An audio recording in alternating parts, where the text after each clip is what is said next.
Salut à tous, je vous fais une vidéo, ça fait un petit moment que je voulais le faire, mais j'attendais le bon moment. Personnellement, c'est des questions que j'ai pu me poser quand j'ai commencé.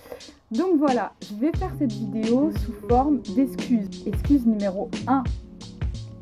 Je n'ai pas le temps de faire du sport à cause de mon emploi du temps parce que je travaille trop. C'est tout simple.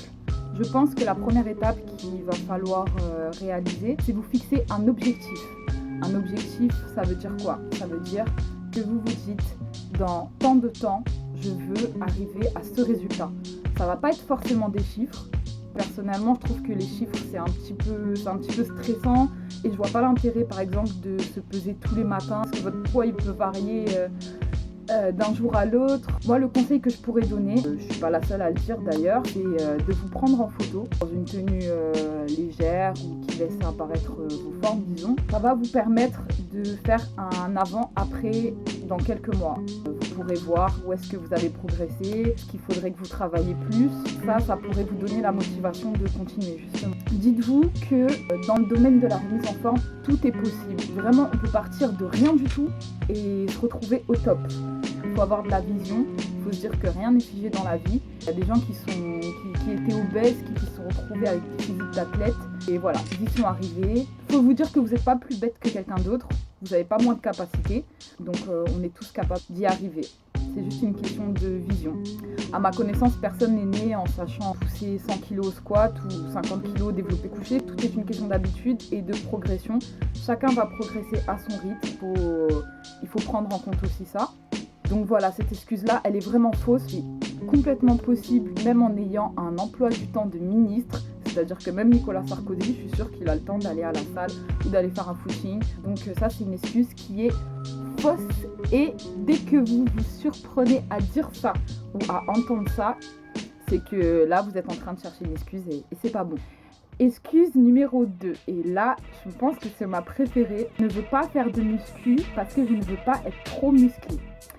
Comment vous dire? Ça m'est jamais arrivé que quelqu'un fasse une série de 10 squats, 10 pompes et se retrouve avec le physique à The Rock. Bref, vous avez compris. En gros, on n'a rien sans rien. Sachez que c'est un travail de longue haleine, d'endurance, de persévérance. Il faut croire en soi, avoir confiance en soi, ne pas avoir, ne pas être influencé par ce que les gens vont dire.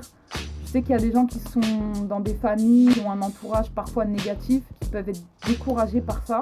Mais vraiment, c'est pour ça que croire en vous et ne pas laisser les autres vous faire croire que vous n'êtes pas capable, que vous n'allez pas y arriver. Et justement, quand ils verront que vous êtes vraiment motivé, que les résultats se font voir, que vous lâchez pas l'affaire, peu importe ce qu'ils disent, peu importe les difficultés, là ils verront, ils vous suivront automatiquement.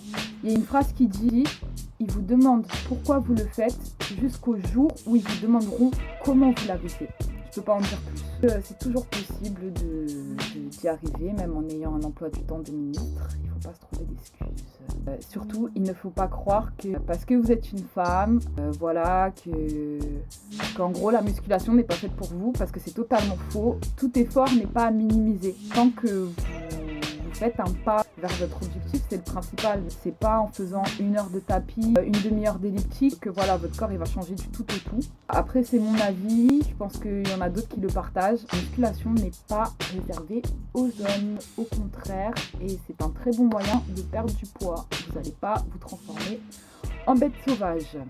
Excuse numéro 3, et ça concerne l'alimentation. Je ne peux pas bien manger avec le boulot, j'ai pas le temps, il y a la cafette, il n'y a pas de plat équilibré, peu importe. Il est toujours possible de faire des efforts sur son alimentation. Il va falloir prendre en compte vos habitudes actuelles, vous fixer un objectif réalisable, être lucide en gros.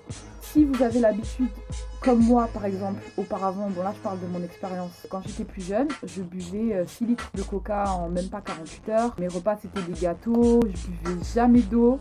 Quand je buvais de l'eau vraiment c'est que c'était la dépression, il n'y avait plus rien dans le frigo. Alors que voilà, maintenant ça a complètement changé. Si vous êtes dans ce cas-là comme j'ai pu l'être, il va falloir que vous changiez petit à petit. Et que vous vous disiez par exemple, le soir en vous couchant, aujourd'hui par exemple, on m'a proposé un gâteau, j'ai refusé. Ça, même si ça paraît minime, c'est une victoire.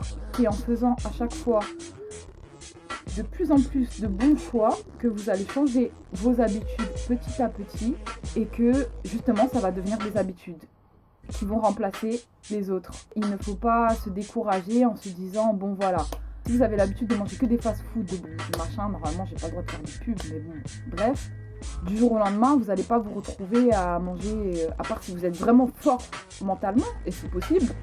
Mais je sais qu'il y a beaucoup de gens qui peuvent se décourager parce qu'ils se disent j'ai trop de choses à changer, comment je vais y arriver, est-ce que je vais tenir? Donc voilà, y aller petit à petit, au fur et à mesure, par rapport à vos habitudes, vos façons de faire. Le fait de changer ne serait-ce qu'une seule habitude par jour, ou de 365 jours, ça fera 365 efforts, 365 choses que vous aurez changées dans vos habitudes. Et ce sera déjà un très grand pas, ça aura changé pas mal de choses dans votre vie déjà. Un autre conseil, préparez-vous à manger à l'avance. C'est-à-dire que vous allez manger de la ratatouille tous les jours. L'idée, ça va être, par exemple, faire un gros Tupperware. Bon, en sachant que votre alimentation, ça va être quoi? Si vous voulez perdre du poids, prendre du muscle, on va dire que ce soit en prise de masse ou en sèche, il y a quand même des éléments qui se rejoignent. Ça va être les protéines, déjà qui est commun aux deux, et ce sera la même quantité. Les légumes, que vous soyez en sèche ou en prise de masse, il va falloir en manger, en abuser, varier. En gros, voilà, ça va être quoi? Ça va être protéines, légumes, les féculents, qui vont... La quantité va varier, que vous soyez en sèche ou en prise de masse. La vidéo s'adresse à des gens qui débutent. Ne vous prenez pas trop la tête avec tout ça. L'objectif, ça va être d'arrêter les fast-food déjà dans un premier temps, de boire de l'eau, etc. Donc prise de masse ou sèche, pour l'instant, on s'en fout. L'objectif, ça va être de manger sainement. Protéines, féculents, surtout légumes, eau. Voilà, donc l'objectif, ça va être quoi? Des grandes quantités, par exemple de prendre un dimanche ou peu importe un jour dans la semaine où vous n'êtes pas trop occupé, d'en profiter pour faire un gros tupperware de riz, un gros tupperware de pâtes, un gros tupperware de légumes. Ça peut être des légumes variés, peu importe, après ça varie en fonction du goût. Un gros tupperware de poulet, de poisson, de viande, de ce que vous voulez, des protéines quoi. Vous pourrez les conserver en fonction de la température de votre frigo 4-5 jours. Après vous pourrez toujours les congeler au cas où vous n'aurez pas tout fini. Ça va vous permettre, au moment où vous devrez préparer vos tupperwares pour le travail ou que vous aurez faim, d'avoir directement ce qu'il faut sous la main. Vous serez moins tenté de craquer par exemple sur un paquet de chips ou un paquet de gâteaux, parce qu'on sait que quand on a faim, nos capacités intellectuelles baissent. C'est-à-dire qu'on va se ruer sur le plus facile, quoi. Ça va vous permettre de ne pas craquer, tout simplement. Un autre conseil, vous vous mettez à la diète, dites-vous qu'il y a un jour dans la semaine, ou au minimum un repas dans la semaine, où vous pourrez manger ce que vous voulez. Donc voilà, ça ce sera votre carte joker, je ne l'ai pas inventé, ça existe, le cheat meal, cheat day, vous l'appelez comme vous voulez. En gros, c'est votre plaisir. C'est ce qui va vous permettre de tenir dans la durée, de tenir mentalement dans le fait de manger sain, parce que parfois ça peut être un peu frustrant. Quand on a certaines habitudes, de manger des légumes, de baisser les quantités de sel, etc. Il y a peut-être une frustration qui peut apparaître. Et le fait d'avoir ce jour dans la semaine ou ce repas où vous savez que vous allez pouvoir manger ce que vous voulez, boire ce que vous voulez, ça va vous permettre de tenir avant et après. Surtout, soyez curieux. Faites vos propres recherches. Chacun a des goûts différents. Il y en a certains qui ont des allergies. Soyez curieux. Recherchez par exemple, si vous avez mangé, je sais pas, je vais dire une bêtise peut-être, mais vous mangez de la tomate par exemple. Allez sur internet, sur Google. Maintenant on a la chance, on a tous les outils qu'il faut pour répondre à nos interrogations. Allez sur internet, tapez bienfait tomate. Vous allez voir tout ce que la tomate par exemple va vous apporter sur la santé, pour votre corps. Et ça va vous motiver à en remanger. Et après, voilà, vous faites ça à chaque fois pour chaque chose que vous intégrez dans votre alimentation.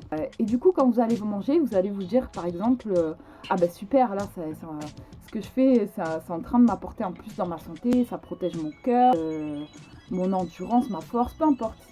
Tous les bienfaits sont dans les légumes et dans l'alimentation. Faites vos propres recherches. Excuse numéro 4. Il y en a beaucoup qui peuvent être dans ce cas, parce que des fois on a tendance à, quand on ne connaît pas, on grossit les choses. Je vais aller à la salle, on va me juger, on va me regarder, est-ce que je vais y arriver? L'excuse numéro 4, c'est j'ai peur d'aller à la salle, on va me juger. Dites-vous une chose, c'est que tout le monde est parti de quelque part. Personne n'est né, comme je le disais tout à l'heure, en sachant pousser 100 kg au squat ou peu importe. La salle, c'est quoi? C'est un endroit où on est tous là pour travailler. On a tous nos objectifs. On est tous différents. Il faut vous dire que vous y allez pour travailler, pour avancer dans vos objectifs. Ne vous laissez pas déstabiliser par les autres. Trouvez le juste milieu en fait, entre pouvoir être inspiré par ce que font les autres et ne pas être déstabilisé ou perdre confiance en voyant que quelqu'un soulève plus lourd que vous. Tout le monde est différent. Et à la salle de muscu, ce qui est bien, c'est qu'on est tous là pour la même chose. Enfin, après, il y a d'autres cas.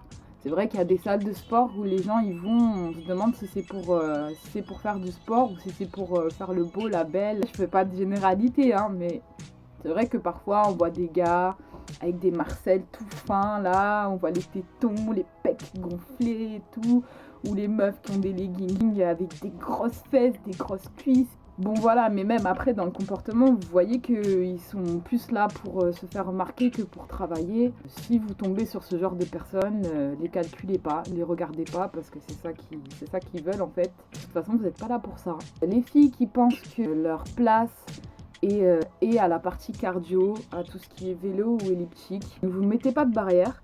Moi, je sais qu'il y a beaucoup de personnes qui disent, par exemple, à la salle, ouais, là c'est pour faire les jambes, donc c'est plus pour les filles, là c'est plus pour les garçons.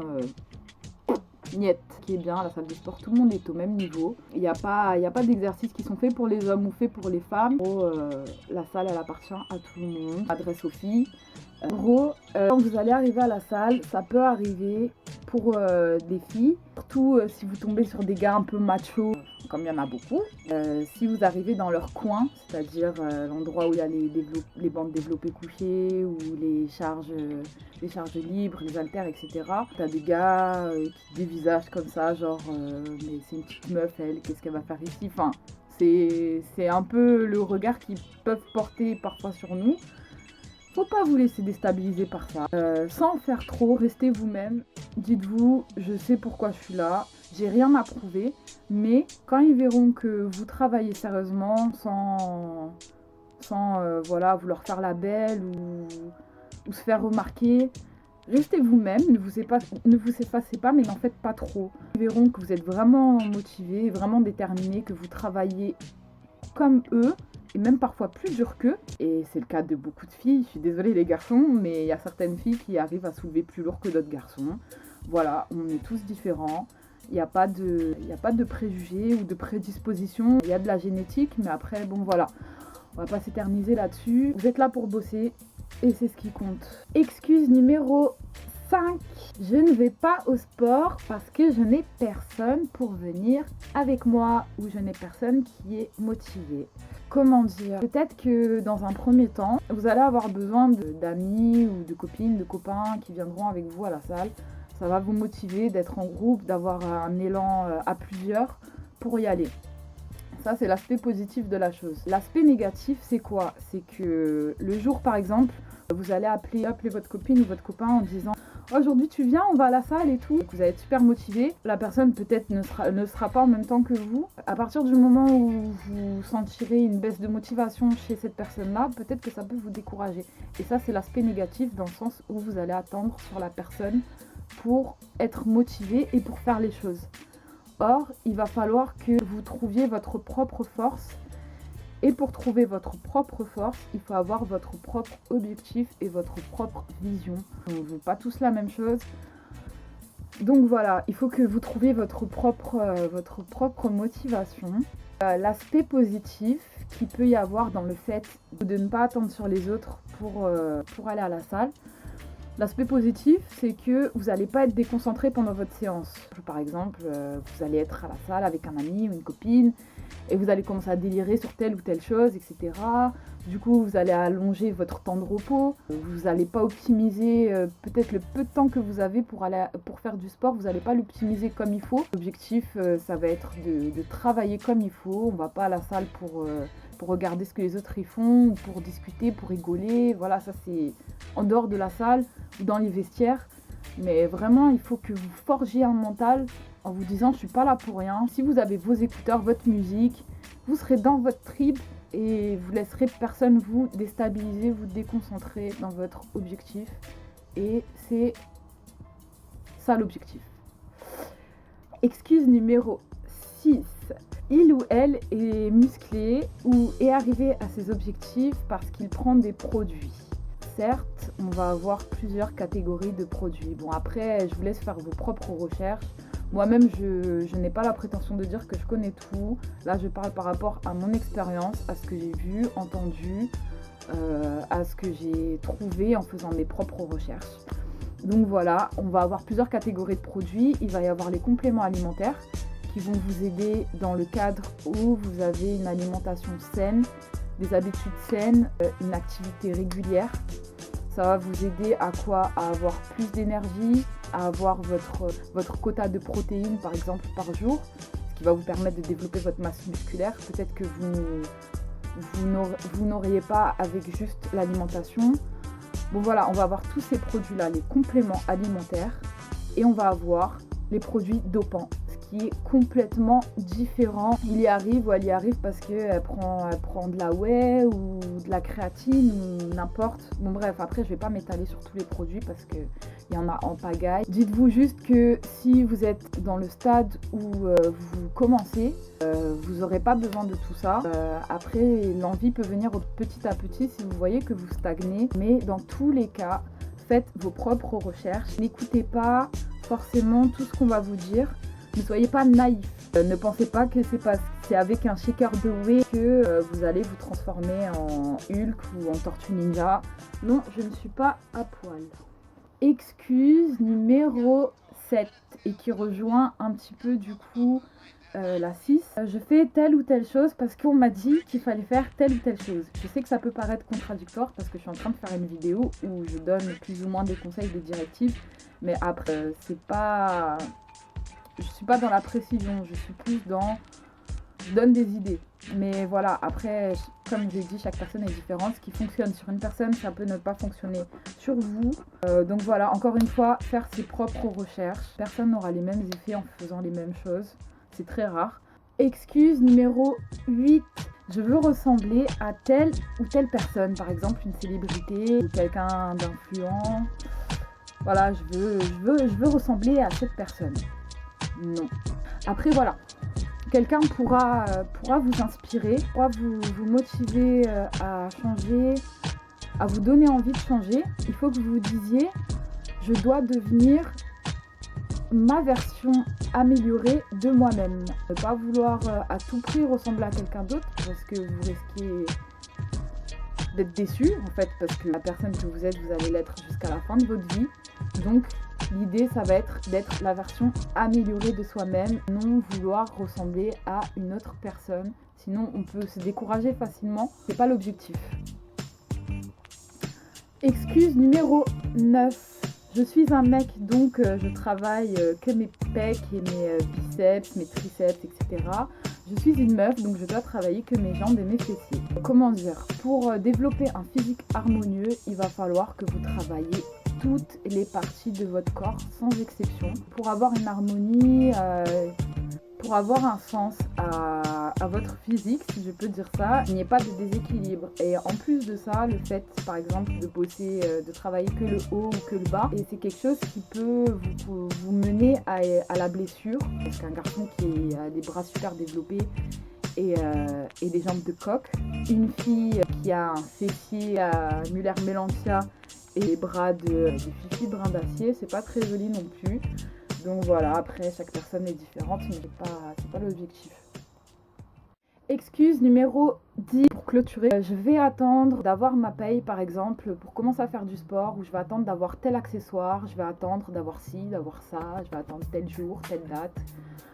Ok, vous pouvez vous dire je vais commencer à tel moment, mais vraiment sortez de ce mode de pensée de vous dire il me faut ça pour que je fasse ça. Commencez à faire les choses petit à petit à votre rythme, pas d'avoir tous les éléments réunis, sinon vous n'allez jamais commencer au final, parce que nous l'humain on a tendance à toujours vouloir plus, donc il va toujours vous manquer plus pour commencer. Plus le temps passe, plus c'est du temps perdu sur une progression. De commencer le plus rapidement possible, vous êtes capable, il ne faut pas vous mettre de barrières. Tout est possible, rien n'est un hasard. Peut-être que si vous êtes tombé sur cette vidéo, c'est pas pour rien. Et je vais conclure par une phrase qui est très vraie d'ailleurs. La réussite n'est pas une question de capacité, mais de volonté. C'est facile à dire, mais c'est facile à faire. Comme je le disais au début de la vidéo, c'est votre mental qui va vous emmener là où vous voulez aller. À partir du moment où vous avez l'image de quelqu'un qui ne peut pas y arriver, qui va rester gros toute sa vie, ou quoi, inconsciemment, vos actions vont être minimes et vous n'allez pas atteindre votre but. L'objectif, même si vous pesez 100 kg ou vous êtes loin encore, c'est de vous voir déjà dans le futur, d'avoir l'image de vous-même après. Du coup, ça va vous motiver à continuer encore. Il y a des jours où ce sera dur, il y a des jours où on peut se dire on va pas y arriver, mais il ne faut pas perdre espoir. Il faut essayer de s'entourer au maximum, dans la mesure du possible, de personnes positives qui vont vous encourager à y aller, à ne pas lâcher, ne pas laisser les autres vous dire que vous n'êtes pas capable, et foncez. Même si vous craquez, ce sera l'occasion de repartir encore de plus belle, plus fort. Et voilà, ma vidéo est terminée. J'espère que ça a pu répondre à certaines interrogations, certaines questions. Si j'ai pu motiver, comme je l'ai dit, ne serait-ce qu'une personne, ce sera déjà très bien. Et n'hésitez pas en commentaire à me poser des questions si vous en avez. Ça me fera un plaisir d'y répondre. Peut-être que ce sera un sujet pour une prochaine vidéo. Mais en tout cas, voilà, le principal, je pense, a été dit. Donc, bonne séance, musclez-vous bien et à la prochaine!